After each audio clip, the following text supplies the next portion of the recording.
확인된 정보를 신속히 전합니다. 코로나19 KBS 통합뉴스룸 오후 5시 뉴스입니다. 정부가 미국발 국내 입국자 전원을 2주간 자가격리 대상에 포함시키기로 했습니다. 미국발 입국자 가운데 확진자가 많고 증가 속도가 빨라서 검역을 강화해야 한다는 것이 보건당국의 판단입니다. 이와 함께 정부는 다음 달 6일 개학을 앞두고 온라인 개학도 검토 중인 것으로 알려졌습니다. 취재기자 연결해서 자세히 들어보겠습니다. 방준원 기자, 강화된 검역 조치는 오는 27일부터죠? 네, 정부는 오는 27일 금요일 0시부터 미국에서 들어오는 입국자에 대한 검역을 강화하겠다고 밝혔습니다. 유증상자는 내외국인 관계없이 검역소에서 대기하며 진단검사를 받게 됩니다. 이때 양성 판정을 받으면 바로 병원이나 생활치료센터로 이송되고요. 음성 판정을 받게 되면 14일간 자가격리에 들어가게 됩니다. 증상이 없는 입국자들도 내외국인 관계없이 14일간 자가격리에 들어가게 되는데요.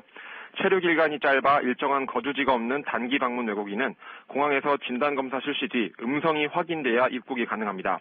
정부는 이들에 대해서도 강화된 능동감시를 적용할 방침입니다. 정부는 미국뿐만 아니라 모든 해외 입국자에 대한 자가격리 관리를 강화한다고도 했는데요.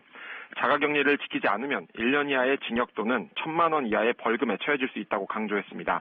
어제 하루 검역소에서만 34명이 확진 판정을 받은 만큼 정부가 해외에서 유입되는 확진자를 선제적으로 통제하겠다는 겁니다.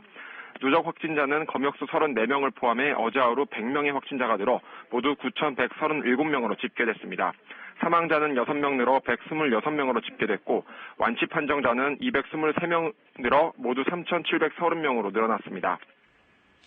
앞서 얘기했지만 개학을 앞두고 교육부가 온라인 수업을 학교 수업으로 인정해주는 방안을 검토 중이라면서요. 네, 정부가 원격 수업도 학교 수업으로 인정하는 방안을 검토하면서 온라인 개학도 추진하고 있습니다. 교육부는 개학 연기에 따른 학습 공백을 방지하기 위해 한국교육학술정보원, 한국교육방송공사와 온라인 업무 협약식을 가졌습니다. 인터넷과 EBS 교육방송을 동시에 활용하는 원격 교육을 하기 위해 특히 저소득층을 대상으로 컴퓨터를 빌려주거나 인터넷 비용을 지원할 방침입니다.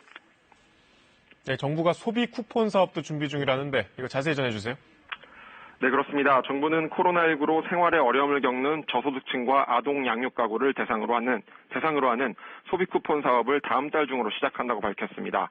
소비 쿠폰은 지역 사랑 상품권, 온누리 상품권, 지역 전자화폐 등 지방자치단체별 여건에 맞게 쿠폰 등이 지급될 예정입니다. 지금까지 문화복지부에서 KBS 뉴스 방준원입니다.